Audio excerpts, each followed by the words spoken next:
listening to, watching, hearing, smelling, tasting, and feeling sex, drugs, and skincare. Like and subscribe. Welcome back to Sex, Drugs, and Skincare. I am Nikki Davis Jr. I am a stand-up esthetician and a licensed comedian. With me, as always, is Sandro Yocolano. Thank you very much. My co-host, boyfriend, runner of errands. I do. I run errands a lot. Yeah. And I usually walk them. I don't really run. Jog them. If I run them, then I get like one done. If I jog an errand, maybe two. I usually walk it. You're pretty efficient. I am. I'm pretty efficient. Yeah, I think so. If I drive a lot of places. So before we move on, just hit the like and subscribe. Actually, just hit the subscribe. Is there a like? You can like the episode. Yeah. Hit the subscribe button. Again, you don't have to like it to like it. That's a really good point. You don't. Some things I like. I like things I hate. Yeah. You know, but there's no hate button. So what am I supposed to do? Subscribe. That's so funny. It's either like it or hate it. Hey, I'm sorry, subscribe. Either like it or subscribe to it. Yeah. That's a good way to put that. Yeah. Yeah. You only have to just subscribe. That's all. I like it. The more people that subscribe, and the better and better the guests are getting, as we have now. And right now, I'm super excited. Everybody, welcome Scott Chiaveri from Mito Red Light. Yay. We really need to get an applause track in here. I know. Because I feel self-conscious to be the only one clapping. Sorry, I forgot the name of the product. I've been seeing it so often, and then I forgot that Mito was but that makes sense. Mitochondria, which is that something that the red light is? Well, let's first of all tell us who you are and what you're all about and how you came about this with your company. And Sure. So I'm Scott Chiaveri. I'm the founder and CEO of Mito Red Light, and we've been in business 7 years. And I started using red light in 2017. So I was I just noticed that when I started using it, I was just feeling better, sleeping better. And it was really just the genesis for me to start the company is that at the time, the devices were super expensive. So I wanted to bring something to the market that was more accessible. Gotcha. And so what types of lights are you able to, do you have? Like, you have small lights, big lights? Well, that's one thing that differentiates our company is that we have pretty much something for everybody. So we've got a handheld that's as low as $200, and we also have a bed that does run $30,000. Wow. But we've got everything in between. So we've got tabletops, full body panels. We've got we just launched a mask, which I'm super excited about. Wow. It's the best mask on the market, in my opinion. Yeah. And then we also do have a bed, which is I'm very fortunate. I get to use the bed every day. Yeah. But if you're interested in red light, you can just get a very high quality device from us for a couple $100 and at least just try it. That is really reasonable. And I'm going to, before I ask you any questions, I've been doing skincare for about 25 years. When I first started, the woman that I learned from, we did LED treatments. And I'm not sure if all of your I'm assuming they're LED or they're not LED. They are. Oh, they are. Okay. They're all LEDs. Like the little light brights, right? So I had to send away. Yeah, but a little bit more powerful than yes, that. Yeah, obviously. Yeah. I had to this is before he didn't even advertise on the internet. It was like this crazy genius guy, Harry Latterman. He was in Arizona somewhere, and he would make these bulbs, and then you just screw it into a desk lamp. I've had the same LED light for 25 years, and we were using it back then. We would put the client would put like a mask on. I'm an esthetician, so we put like a serum, sort of a mask, like a cloth on it, and then the light, because the light now penetrates through that. Correct? It does. That's one of the interesting things about these wavelengths of light is that they penetrate deep into the body, and even near infrared, which is invisible, but it goes through deep into the adipose tissue. It goes through bone. Wow. It actually can go through your skull into your brain. Wow. So it's really interesting, but it's also very well known and been studied, as red light in particular, for the skin benefits. Wow. Okay. So, and it goes, now this is what I've been telling people for as long as I've been using it. It goes up to about 1 inch into the skin. Is that correct? Yeah, that's right. The red light will go, I usually say a few millimeters, and the near infrared can go a few centimeters. Okay. Gotcha. So it can actually be more than 1 inch, depending on the wavelength and the power. Wow. And then the other question I have, and then I want you can take over and tell me anything that you would like to tell us, because I don't know as much of it about it as I'd like to know. So just backstory, I bought like it was a hydrofacial machine. You know, it was like on the internet. Basically, it's just liquid and you put it, and it suctions and blah, blah, blah. With it, for an extra $30, it had... $30? I know. Okay. It had like a mask and it had this mask with these little tiny dots, lights, right? And I know, because I know there's no possible way that someone's selling you a mask that you can put on your face with LED lights for actual light therapy that's going to do anything.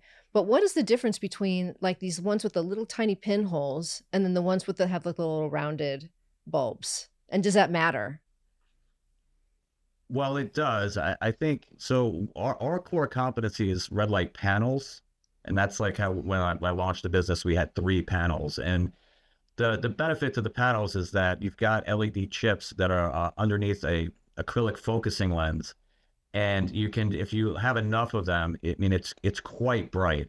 I mean, it's always fun. I've been doing this for 7 years, and every time I turn a light on, somebody experiences it for the first time, they're like, "Oh man, that's bright!" Right. And that's because we're trying to deliver a therapeutic amount of light in a reasonable amount of time. Right. So the downside to these tiny little chips, and why some of the masks are, a little without sounding disparaging, a little gimmicky, is you're just not getting enough light, or you'd have to spend hours and hours and hours to get like a cumulative dose that's actually meaningful. Okay. So our mask, we did come out with a mask finally, but just being a red light purist, that mask has got over 1,000 LEDs in it. Wow. And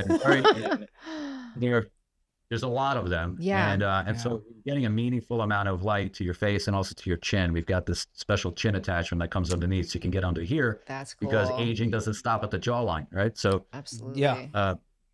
But I'm also a huge fan of the panels because of the versatility, and the panels are more powerful, so the light will actually penetrate deeper. I love that. I couldn't afford the panel because it was like $750 for like, the size of a piece of letter size paper. And the one I got was like $500 for like the bulb that was this big. I don't know if prices have come down since then, but well, they have, and I'd like to think we've had something to do with that. So we can get a very high quality tabletop for $249. Wow. And the thing is, like, and even if you're price sensitive, which I realize people are, it's going to last a long time. I mean, when you say you had something for 25 years, I believe it. These LEDs last forever. So if you properly care for it, it should last many, many years. Which is why they give you LEDs like now, like the electric company or whatever. The power companies will give you the LEDs, right? Yeah, because they don't want to spend any more money later on. So and it's taking less energy, I think, too, right? Yeah. There's also something super energy efficient. Super energy efficient. Okay, cool. That's, I think, another thing people would like to know. It's like, yes, you're doing wonders for your skin, wonders for yourself, but also it's cost effective. I think a lot of people will also be like, oh, okay, cool. Like that's another little thing that pops into people's heads for sure. It's less wasteful. It is. It's less wasteful. Yeah. So yes. Do products, okay, so if I put products on my face, is the red light going to bring them deeper into my skin? And also, how long is like a typical session? And then maybe if you could get into like what people need to look for in terms of like the, what is it? Is it the watts or the numbers that, are so important on the... You talk about like the EMF, or is it like the, the term is irradiance actually. Oh, so, okay. or it's another way of saying like the brightness, like how we measure. And yes. You're right. It is watts, or it's watts per square centimeter, or milliwatts per square centimeter is typically the metric. But yes, to answer your first question, absolutely. So it's very well known to increase circulation. And actually the FDA regulates these as infrared lamps. And one of the indications of use for an infrared lamp is temporary increase in local circulation. So to the extent that you get better circulation to the area, you would expect that you're going to get better distribution of the active ingredients of whatever skincare product you put on there, assuming that it doesn't have any sort of kind of occlusive ingredients that would actually block the light. So you wouldn't want to use SPF 30 right before using a light therapy session. It'd be a little counterproductive. Yes, that makes sense. And then how long is a typical session, would you say? Like just, for an average person? So we've engineered, so we've looked at the data. We've engineered our products to be about 10 minutes. And generally speaking, you want, depending on the use case, so like the interesting thing about light therapy is because it helps the cells function better. It can be used for so many different things, not just skin health. Yeah. So depending on the use case, you want somewhere between 6 joules of energy up to about 60 joules of energy. And our devices put out about 3 joules per square centimeter per minute. And so that's anywhere from 2 minutes. So like something like the eyes, super sensitive to light, obviously, you just need a very small amount to have an impact. Whereas, a deep tissue, you would need about 20 minutes, like say an injury, you'd probably want about 20 minutes or 60 joules. So 3 joules per square centimeter, 2 minutes is 6 joules, 20 minutes is 60 joules. So we just usually recommend about 10 minutes for kind of in the middle of that range. And that's going to be good for most people for just kind of daily maintenance. So yeah, so that's an everyday 10 minutes, correct? Yes. We recommend taking a day off, strategically taking a day off. There's this idea of like a cumulative dose. Like in some of the research, the benefits last more than 24 hours. So there's this idea that if you kept getting a cumulative benefit, and I'm kind of doing something with my hand here to try to mimic a graph, but like if you did it every single day, then you might start to hit an inhibitory zone. So we like the idea of like strategically taking a day off so that you can get back to baseline. So you like keeping your skin on its toes a little bit. Yes, yeah, exactly. And I just think that generally, because the body adapts. So I think it's kind of smart to just keep it off balance by changing things up. So you're microdosing red light therapy. Yeah. Because that's what I do on my cycles. You go on for when you microdose something. Usually you go on for and then you take a day off. Oh right. So you go back down. You kind of get baseline. I do that with popcorn. I do that with ice cream. whatever. A little microdose. Xanax. Yeah. Oh wow. Okay, so give us a list, if you can, like of what I know you can of like what are the major benefits of doing red light therapy on the skin, and then also just on the body in general. So it's interesting when I love telling the origin story, because the origin story of red light is I think it was in the 60s. They just the laser was just invented, and there was a Hungarian scientist who he wanted to do an experiment with the laser. So the first laser was actually red. So the experiment he did is he got a bunch of mice. He was studying skin cancer. So he shaved the poor mice and he implanted these skin cancer tumors, and then he ablated the tumors with the red laser. It was a very low powered laser, so it didn't do anything to the actual skin cancer. But he noticed that in the treated group, the wounds healed faster, because he had surgically implanted these things, so there were wounds. And their hair grew back faster because he shaved them, to kind of get. And so it's been very well known since the origins that it's super beneficial for wound healing and hair growth. And that's why there have been hair loss helmets, or hair growth helmets, I should say, on the market for a long time, for like, I think decades. Now, in the beginning, they thought it was just, actually for the first, it's interesting how like science evolves, because for the first couple of decades after his discovery, they thought that it was just lasers. And they thought there was something special about the laser, but then they realized it's not the laser, it's just the wavelengths of light that have these benefits. So now we know you can do it with LEDs, and LEDs are much safer, properly designed than a laser. You have to worry about the laser because it's concentrated source of light. And so since then, they studied all sorts of things, from obviously hair growth, wound healing, skin benefits, as you've been aware of it for since your 25-year-old lamp. So it's been used in dermatologists and estheticians for decades. And now they're studying things like with infrared bone health, brain health. Oh wow. Pretty much if a cell has a mitochondria, it has a potential to benefit from exposure to the light. And that's pretty much every cell in your body except for red blood cells. And that's where the mito comes in. It's working with the mitochondria. Tell me more about that. So the kind of the Cliff Notes version of what happens is that the light goes in. So there's a couple of interesting things about these wavelengths of light. One is that they're longer wavelengths, so they can actually penetrate deep into the body. So short wavelengths can't penetrate deep into the body. So ultraviolet light, blue light really just acts on the skin and the surface layers of the skin. And then longer wavelengths like infrared, mid and far infrared, they can penetrate deep, but they get absorbed by water and turned into heat. So that's why they're used in saunas, right? So infrared sauna is using that. So there's this special kind of window of light where the light can penetrate, but it's not absorbed by water, so it can act on the cells deep in the body and act on the mitochondria. And kind of the short answer of what it's doing is that it's just essentially helping the mitochondria make ATP, which is cellular energy. Oh, what's ATP stand for? Adenosine triphosphate. Okay, that didn't help me. Well, just think of it as energy, and it's measurable cellular energy, and kind of the simple explanation is that if your cells have more energy at their disposal, they can do their jobs better. Okay. So whatever it is, whether it's your immune cells trying to heal a wound, or your skin cells trying to make more collagen, or your hair follicle trying to make more hair, whatever it is, it's going to get a boost essentially from exposure to red and near infrared light, as long as you don't overdo it.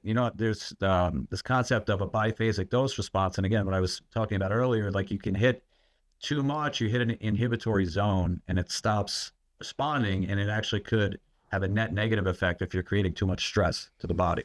Got it. So you want to just dose it regularly and just not overdo it. Not overdo it. And do you touch it? Oh, sorry, you had a question? I was just going to say, is it so? And I apologize if you've touched on this already, but these wavelengths are mimicked of what would come from the sun, or is it something that's more like just kind of like concentrated or increased dosage? Exactly.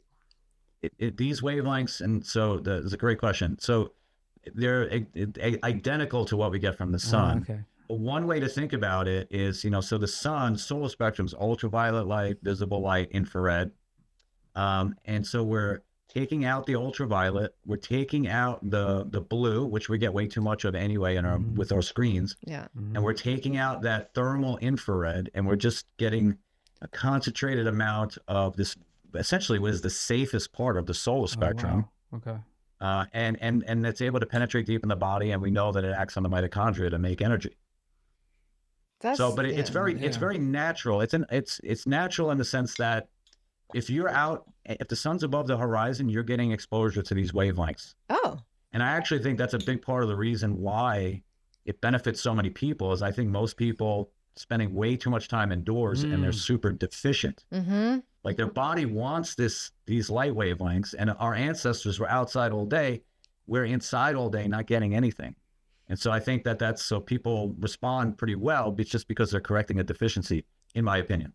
That makes sense to me, because we just moved to the desert, and I now have access, even if it wasn't the desert, but I have access to going outdoors in the morning. So I'll sit outside for like a half hour to an hour, and I feel so much better throughout the day just having gone outside, even if I'm not like directly. I usually put my legs in the sun, and for some reason I'm very fair skinned. I don't seem to get burned at that time of day. And then also like I can't explain it. It's just like I just feel more level from being out there, and I miss it when I don't. I wasn't feeling well for the last few days, and I haven't been outside. Today was like the first time I went outside in like 4 days, and I can tell the difference when I don't go outside and I experience that light, like you're saying. Yeah, my grandmother. Yes, 100%. Yeah, that is a great practice. I do the same thing. I also live in the desert. We're in Scottsdale, so. Oh yeah. And I moved out here 13 years ago, mainly so I could get more sun. But that morning sun, you're absolutely right. You're not going to burn with the morning sun because there's really no ultraviolet, even in the desert. It's really the midday between 10 and 2. Okay. That's where you get the high energy light. There used to be this rule of thumb. I remember when I was a kid, that they used to say, go outside when your shadow is longer than you. Yes. And that was, because you're getting all these beneficial infrared, but you don't get the UV at those times of day. And now UV is important for vitamin D, but you just want to dose it, maybe 15 minutes. You don't want to overdo it because it is high energy light and it can burn. Right. The UVA is what you're talking about, right? UVB is what burns you, and UVA is what penetrates deeper into your skin. Is that correct? Well, it's UVA actually penetrates deeper, and it's UVB that's needed for vitamin D. Oh, okay. And so, and the sun, the light that we get from the sun is about, the UV light's about 5% UVB and 95% UVA. Oh, wow. That's actually a whole nother tangent, because there's a device which we're bringing to market, which is narrowband UVB, used specifically for vitamin D synthesis, because that's also a huge problem Yeah. Well, sunlight deficiency as a whole is a huge problem, but it manifests in different ways. I think people, like, you're noticing better sleep, probably your circadian rhythms is benefiting from that early morning sunlight, as well as your body's just benefiting from the infrared. But then people are also deficient in UV light, so we see this epidemic of vitamin D deficiency. So that is, again, trying to get out at midday and get 10 or 15 minutes of UV on your skin for vitamin D, I do think is generally a good idea, but certainly you don't want to overdo that. So that would be like at noon, like you'd be like high noon, you go outside for 15 minutes or something. Absolutely. One of my favorite just stupid health recommendations is to go out for a walk at lunch. Oh yeah. Right. I mean, walking is really good for you, and just taking a break from the screen is a good idea, and just get that midday sun for 10 to 15 minutes. It's stacking. It's a really good use of 15 minutes, in my opinion. And no sunblock. No sunscreen, no sunblock. Yeah. Maybe on the face, the face does just get pummeled. I mean, it gets a lot of, and especially, in Arizona, so I wear a hat actually, typically if I go out, but I usually will go out with my shirt off and try to just get as much sunlight on my bare skin as I can. But the face and the eyes, there's reason to think about protecting them for kind of long-term anti-aging purposes. That makes sense. Well, tell me you were about to go on a tangentize. Tell me about this vitamin D light. Well, I'm super excited about it in the sense that, so what I said earlier is that the sun is 95% UVA, 5% UVB. You need UVB to make vitamin D. It's only available at certain latitudes and at certain times of the year. Like in the Northeast right now, they can't get any UVB to make vitamin D, right? So this is why vitamin D levels plummet during the winter. Mm-hmm. And this device is 90% UVB. So it's using LED technology to really dial in you basically to get as much UVB as you can. Nothing else, because the UVA doesn't make vitamin D. So it's, we want to have as much UVB as we possibly can. And then in 2 to 4 minutes, you get equivalent to a couple hours of midday sun exposure. Oh, wow. And it's just, the device is used on your stomach and on your lower back. And I used it for 10 weeks. My vitamin D went from 37 to 78 in that 10 weeks. No supplements. Wow. So, that's an anecdote. It's N equals 1. But I think the world needs this product because people are so UVB light deficient. And I'm very skeptical of taking pills for that thing, because that's not how we're designed to make vitamin D. We're designed to make it from sunlight. I'm with you. I hate supplements so much. I come from a family of supplements, and so I just they repel me immediately. So I like the idea of just getting it from the sun. But I was also afraid of the sun for so long because I'm so fair. But now I'm sort of like, I'm making friends with the sun. I think it's wise. Yeah. It's just about having a good relationship. It's like you don't, the problem is if you're indoors all week working in the office and then you go on the beach for 4 hours and you don't put on sunscreen, it's a recipe for disaster. And I've done that. Yeah. Yeah. I've gotten some gnarly burns where like my whole entire face like turned almost black and then just peeled off. Sometimes I wonder if that's why I don't have worse sun damage. It's because it all just came off like a mask. I have a question for you, and this is sort of related. We were talking about UVB rays. When back in the 80s, we would all go to the tanning booths. And I used to feel good when I came out of a tanning booth. I know it's not good for you, but I remember that they would market it as having more UVB than UVA in there. And I'm assuming that's because it would cause the melanin production in your skin more than the UVA. Is that correct? No, actually, so I've measured the tanning bulbs, and the ones that I measured, it was about 65% UVA, 35% UVB. Okay. So it was still 2/3 UVA.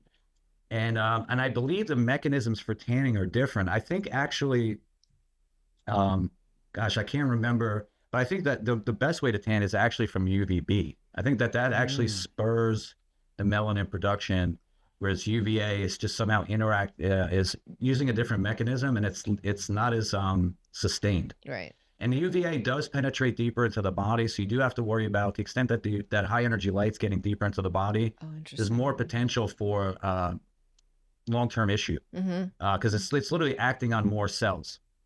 So you can think about it that way, because it does penetrate deeper. It's acting on more cells, and to the extent that it's having a negative effect, it could disproportionately negatively impact the body. So And so I used to go tanning all the time. I lived in Rochester, New York, so I would go tanning because I was so sunlight deficient. But then I just moved.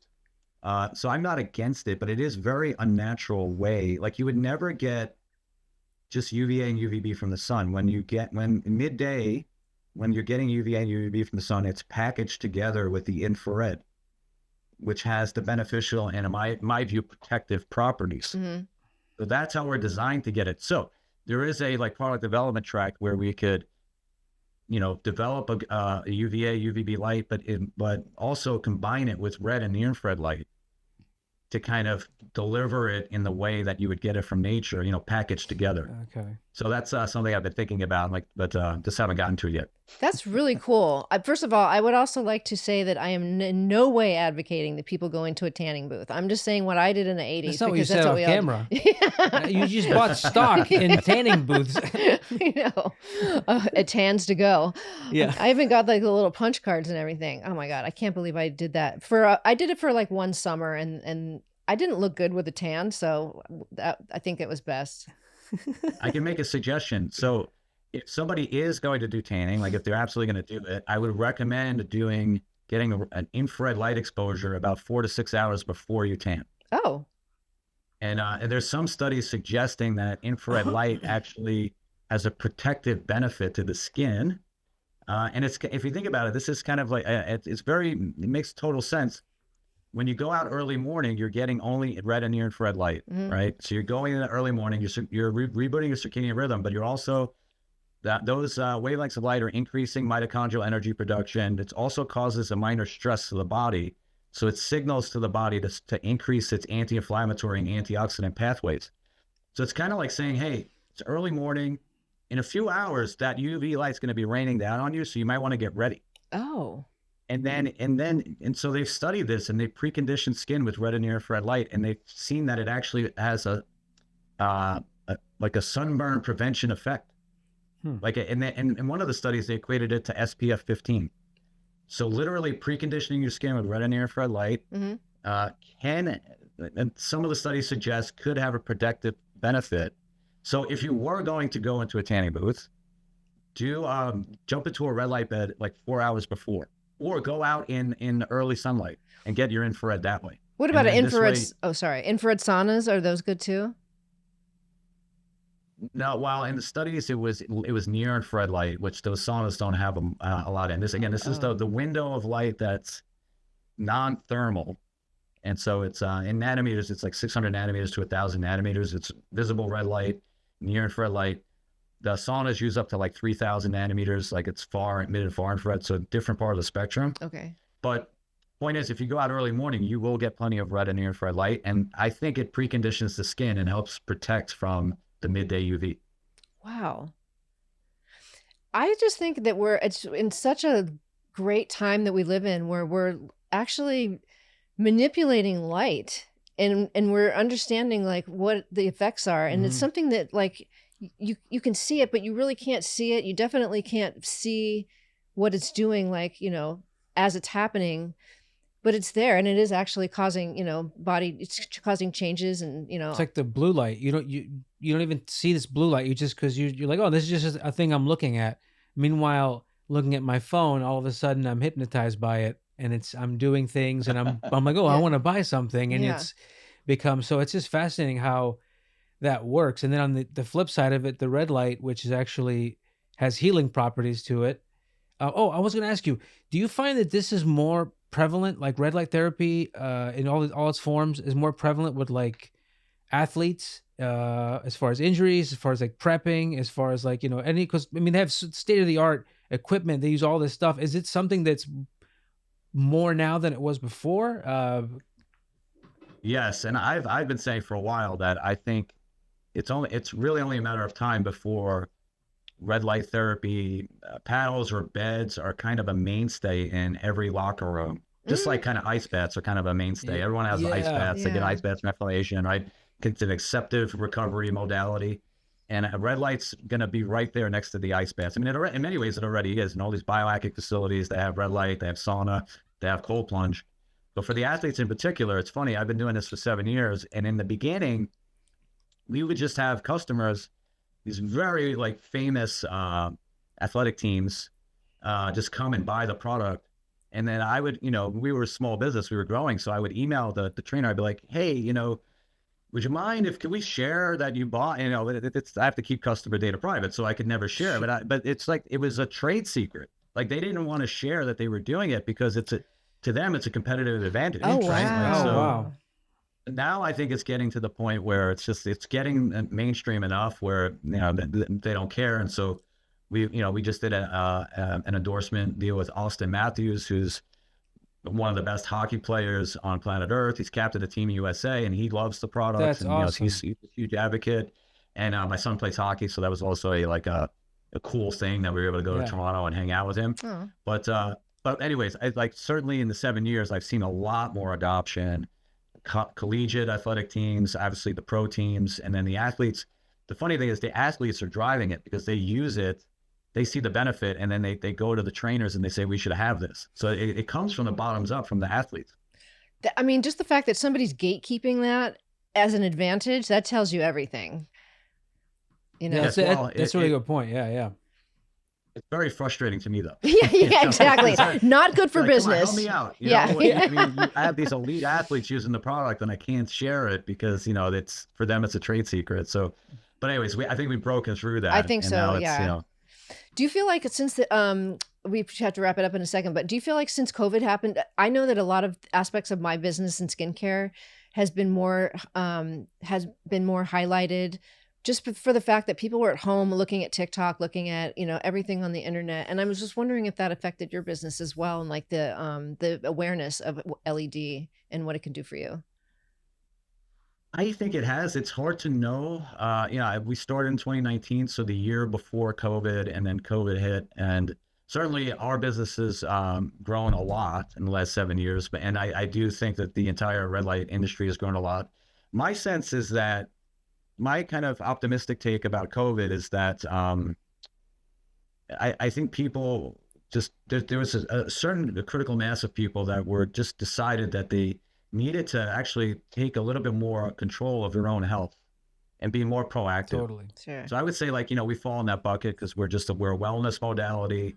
I think, and part of what I try to do is just educate about how we're sunlight deficient. And you don't necessarily have to spend any money. Just try to strategically spend some time outside, and you can, that I think that's going to benefit 99% of people.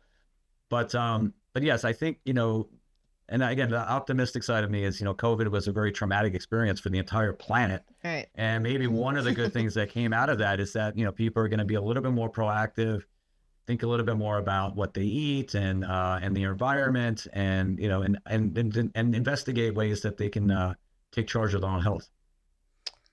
Yeah.